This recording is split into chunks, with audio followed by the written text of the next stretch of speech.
6 p.m. on a Tuesday, it's cold and dark, and a total transport shutdown has just buggered up your plans to get home. Every single information board is a sea of yellow with that one soul-destroying word, cancelled. This isn't some Bollywood disaster film, it's something far more ordinary and, let's be honest, much more likely. Maybe it's signal failure, damage to the overhead lines, could be industrial action, an equipment malfunction, sabotage, or maybe it's just leaves on the tracks. Whatever the cause, the result is identical. You're 15 miles from home with 10% on your phone, and you are one of thousands of people trying to do exactly the same thing, to get home. You see the queues for the buses are going round the block. Uber are having a giggle, their prices look like mortgage repayments. You hear the sighs, the swears, the frustrated phone calls, and for most people this is a crisis. But for you, it's just an inconvenience. That's because you're carrying a secret weapon, a small kit that is squirreled away in your normal everyday work bag that turns a citywide meltdown into a minor hiccup. And today I'm going to show you exactly what's inside. Right, now before we dive into the contents, we need something to put them in. The foundation of this whole system is that it is a small, unassuming pouch, nothing camo, nothing tactical. You want something that looks boring. Something like a little electronics organiser, a big pencil case, a makeup case, that sort of thing, or even a Thomas a Tank or Hello Kitty lunchbox. The idea is if someone does glance in your bag, they're not going to see anything that is looking out of place.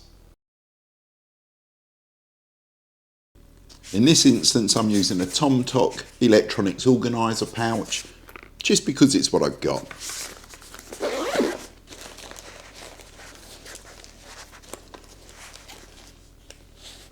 Sharpie pen. Reason I carry a Sharpie over a regular biro is that a Sharpie will write on pretty much any material, and it's the fine tip, so you can actually write with it as opposed to scribble. Some Werther's Originals, just something to give you a little bit of energy, although these are the sugar-free ones. Keep your mouth moist whilst you're covering some miles, that sort of thing. Just a treat, if you like, for morale. Some cash. In this instance, there's 60 quid in there. I would probably carry a couple of 20s and perhaps 2 10s, so there's some smaller denomination just to make it easier to purchase items. In this little plastic container, I've just put a little bit. There is literally 12 inches of 1-inch Gorilla Tape around there. And then there's not much inside. There is one safety pin, a needle that's pre-threaded, some cordage, and in the little tin there is a couple of paracetamol, so painkillers, and one treatment of Imodium, just in case. Just a mask, just to keep debris out depending on the situation. A Mylar poncho. The reason I've gone for a Mylar poncho as opposed to a normal disposable poncho is durability. The normal polythene ones, in my opinion, don't last 2 minutes. They're a waste of time. Something like this, it's 28 micron thick. It has got some durability. It is waterproof, it is windproof, and of course it reflects body heat. So while you might not want to walk great distances wearing it because of the possibility of overheating, it is ideal if you need to rest. If you're going to sit down somewhere, you're propped up against the wall or a tree, wherever it may be, you can pop this over the top and it will keep the elements away from you and reflect your body heat. So just an emergency shelter item. A Life straw water filter. Reason I've gone for a Life straw and not perhaps a cheaper alternative is that this one is NSF certified, ANSI certified, so it does what it claims to do. The base accepts a regular drinks bottle, and it will pretty much do everything with the exception of heavy metals, chemicals or viruses. But if you're stuffed, if your water's run out and you can't get access to a shop to purchase water, then this is pretty much the final resort. To back the life straw up, there are 2 compressed towelettes with some silicone bands. This is to use as a pre-filter. I've mentioned these in lots of my videos and shown how to use them. It just keeps the sediment, the leaf matter, the dirt, the floaty bits that you can see from entering your filter and clogging it up. There's then, because you may not have a bottle, a 1 litre pour and store bag. It's gusseted at the bottom, so once you put the water in, it will actually stand up. So you can put the water in there and chemically treat. There are 10 water purification tablets in here, so you can use these. Pre-filter first, use a tablet, and then filter it. That way you have pretty much covered, with the exception of heavy metals or chemicals, anything that you're likely to experience in water on that walk home.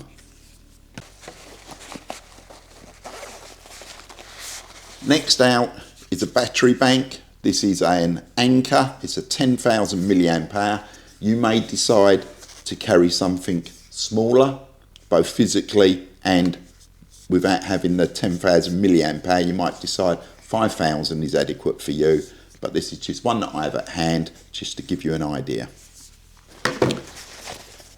And of course a lead so that you can actually charge your phone should it require it. A torch or a flashlight, depending on where you're watching it from. This is the Lumintop EDC01. The reason I've gone for this over the little Olight AAA torch is that this has 3 power options, still runs off a AAA battery, is more powerful than the Olight in its highest settings, has this little glow in the dark top that is quite useful if you want some diffused lighting, and it's basically the same operation. You just twist it for your varying brightnesses, but the run time on this, on its lowest setting, is much longer than the Olight. So if you think potentially, perhaps, maybe you're trapped in a underground, in a tube or in a building, and you want some ambient light or some light just to see what you're doing, the capacity, the runtime on this is much greater, and that's what I've gone for. I've gone for a small torch that has got a decent runtime, because you don't know how long you're going to be stuck somewhere that is potentially dark. Attached to that is a small metal whistle.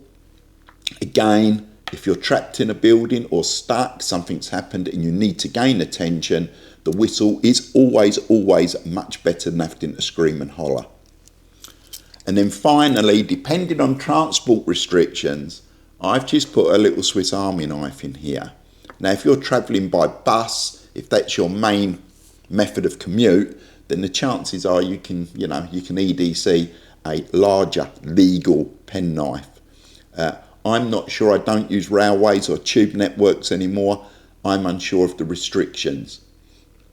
I can't see that they're going to be searching every single person that goes through. It's going to be a random, something like that. But you have to make a decision. Do you want something like this, a bigger Swiss Army knife, or nothing at all? But for the purpose of the video, I've just included a small Swiss Army knife. Then there is a mini Bic lighter in here. To be fair, it's probably not required, but I find it quite difficult when I'm preparing a kit to not have a penknife and a lighter in it. You know, it just goes against the grain to not put a lighter or a method of flame within the kit. So again, choice is yours. Finally, there is a little Ziploc bag, and it's got contact numbers written down on it, because again, if something happens to your phone, you either lose it, you break it, or whatever happens, Do you actually know the numbers that you need to call off by heart? I know I certainly don't. So having some contact numbers on a piece of paper just is for really some redundancies. And all I've done is also stuck a couple of plasters in there just in case you have some minor cuts or grazes, or of course blisters. And that is the full contents of this little pouch. So there you go. What do you think? What's the one item that you would definitely have in your commuter kit? Let me know in the comments below, and I'd love to read your suggestions. As we're always saying, every day's a school day. If you found this video useful, then please give us a thumbs up, hit the subscribe button, and thank you for watching. Take care, see you soon.